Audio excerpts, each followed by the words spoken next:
Hello everyone, welcome to GS by Doctor Vipan Goyal Study IQ YouTube channel. So guys, बहुत सारे बच्चे static GK के बारे में हमेशा मुझे कहते थे कि आप स्टैटिक जीके भी पढ़ा दीजिए। तो आज हम एक पहला टॉपिक स्टार्ट कर रहे हैं, national monuments of major countries. जो नेशनल मॉन्यूमेंट्स हैं डिफरेंट कंट्रीज़ के, जो एग्जाम में पूछे जाते हैं और आपको जनरल अवेयरनेस होनी चाहिए इन चीज़ों के बारे में। और देखेंगे आज इस लेक्चर में हम क्या इसके बारे में पढ़ते हैं। और इस वीडियो को लेके आ रहा हूँ मैं, मेरा नाम है डॉक्टर विपन गोयल। स्टार्ट करते हैं पहले मॉन्यूमेंट से। सो पहला मॉन्यूमेंट हमारा इंडिया का है, दैट इज़ ताजमहल, आगरा। ये आपको पता है, और आपको पता है कि इसको मुगल एम्परर शाहजहां ने जो है बनाया था, अपनी वाइफ मुमताज़ महल की याद में बनाया था। उस्ताद अहमद लाहौरी जो हैं इनके चीफ आर्किटेक्ट थे। इनका जो कंस्ट्रक्शन है वो स्टार्ट हुआ था 1632 में और इसको कंप्लीट किया गया था 1648 ईस्वी में। और ये यमुना रिवर के किनारे पे देखने को आपको मिलता है, उत्तर प्रदेश आगरा में देखने को मिलता है। और इसका जो मटेरियल यूज हुआ है इस पे, वो यूज हुआ है दैट इज लाइम मोटार और रेड सैंडस्टोन यानी कि लाल चूना पत्थर यूज किया हुआ है, और वाइट मार्बल यूज हुआ है, और ये मकराना मार्बल भी यूज हुआ है जो कि राजस्थान से देखने को में मिला है। और इसको यूनेस्को का वर्ल्ड हेरिटेज साइट घोषित किया गया था 1983 में। Very important. और ये हमारे 7 वंडर्स ऑफ द वर्ल्ड में एक देखने को में मिलता है।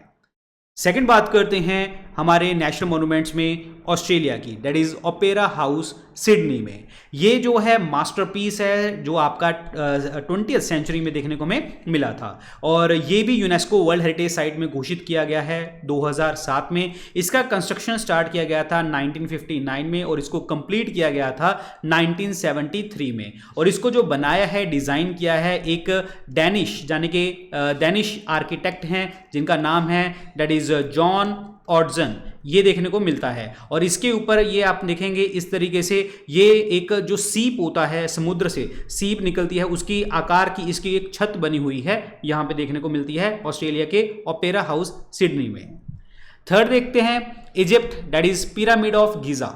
वेरी इंपॉर्टेंट है, ये लार्जेस्ट इजिप्शियन पिरामिड देखने को मिलता है। और यहां पे टॉम्ब है, टॉम्ब ऑफ खूफू। इन्होंने जो है, खूफू जो हैं, इन्होंने इस चीज़ को बनाया था। ये ग्रेटेस्ट एम्परर हैं एंशिएंट इजिप्ट के, और ये ओल्डेस्ट हैं 7 वंडर्स ऑफ द वर्ल्ड में। और ये लोकेटेड कहाँ पे हैं? गीज़ा प्लेटू के ऊपर देखने को में मिलते हैं, गीज़ा प्लेटू के ऊपर। और ये नाइल रिवर से 5 माइल दूर हैं, नाइल रिवर से, जो कि इजिप्ट की सबसे बड़ी नदी है, वहाँ से 5 मील दूर देखने को में मिलते हैं। तो ये खूफू ने बनाया था Egypt, that is pyramid of Giza. बात करते हैं अगले मॉन्यूमेंट्स की, इटली में, दैट इज लीनिंग टावर पीसा। ये आपने देखा होगा कि देखो टेढ़ा सा देखने को हमें मिलता है। ये एक फ्री स्टैंडिंग बेल टावर है, लोकेटेड है पीसा में, जो कि इटली का एक शहर है। और ये फेमस इसीलिए है कि इसका टिल्ट जो है वो थोड़ा सा, यानी कि आप देखेंगे ये टेढ़ा है, और ये पार्ट है आपका पीजा कैथेड्रल कॉम्प्लेक्स का, इसका पार्ट देखने को हमें मिलता है। और इसे हम स्क्वायर ऑफ मिरेकल्स के नाम से भी जानते हैं। तो ये है दैट इज लीनिंग टावर पीसा, इटली में।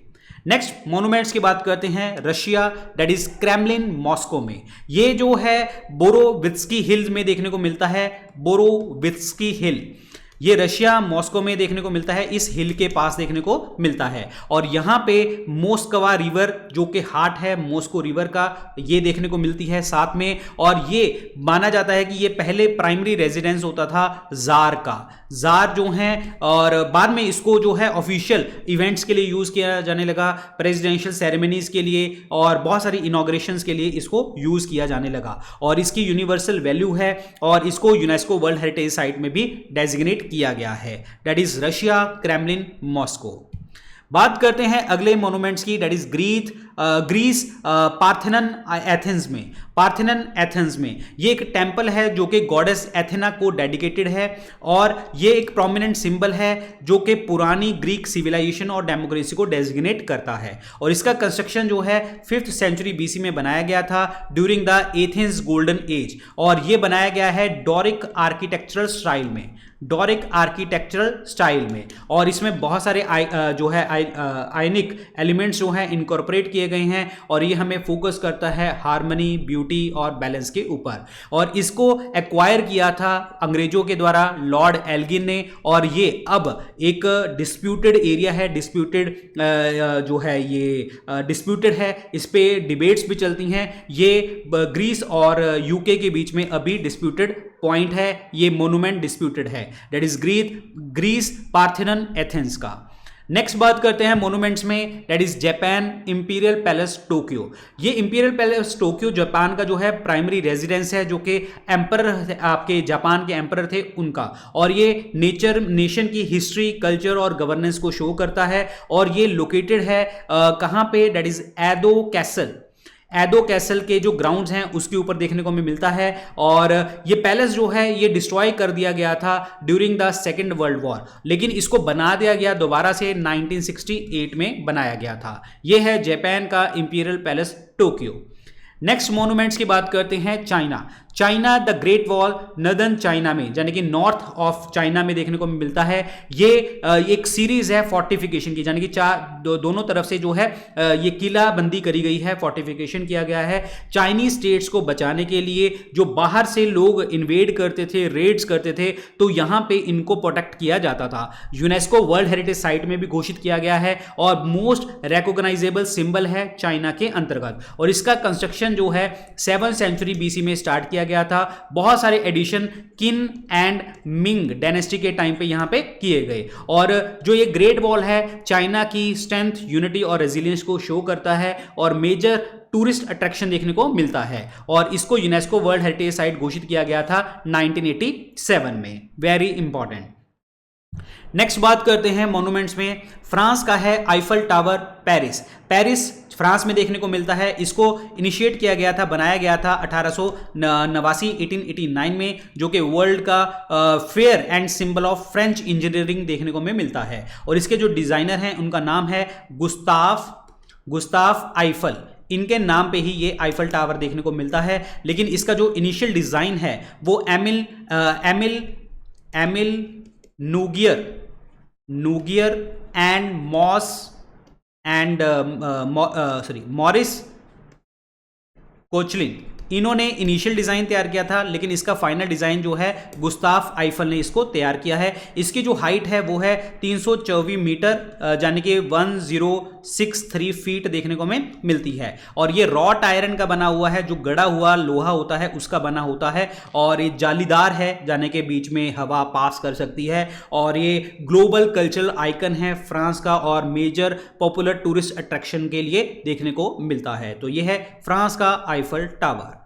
नेक्स्ट बात करते हैं, डेनमार्क की एक विंड मिल है जिसका नाम है that is Kinderdijk windmill, ये डेनमार्क की, ये भी आपका नेशनल मॉन्यूमेंट है डेनमार्क का। और ये नीदरलैंड का पार्ट है जी, डेनमार्क नीदरलैंड, ठीक है। और यूनेस्को वर्ल्ड हेरिटेज साइट में घोषित किया गया है। 18वीं सेंचुरी की जो विंड मिल्स हैं इसको प्रिजर्व किया गया है, और जो कि वाटर मैनेजमेंट के लिए यूज करी जाती थी। यूनेस्को वर्ल्ड हेरिटेज साइट का हिस्सा है। 1999 में यूनेस्को वर्ल्ड हेरिटेज साइट में इसको डाला गया था। Very important. नेक्स्ट बात करते हैं यूएसए का स्टैचू ऑफ लिबर्टी जो है आपको न्यूयॉर्क में देखने को मिलता है। ये रिप्रेजेंट करता है लिबर्टी और सिंबल है फ्रीडम और डेमोक्रेसी का। और ये गिफ्ट है जो फ्रांस के लोग थे उन्होंने ये गिफ्ट दिया था यूएसए को, और उन दोनों देशों के बीच में फ्रेंडशिप को बढ़ाया था। इस स्टैचू की जो हाइट है वो है 151 फीट, यानी कि 46 मीटर टॉल देखने को मिलता है। और इसके जो डिजाइन करता है, मूर्तिकार हैं, वो हैं फ्रेडरिक ऑगस्ट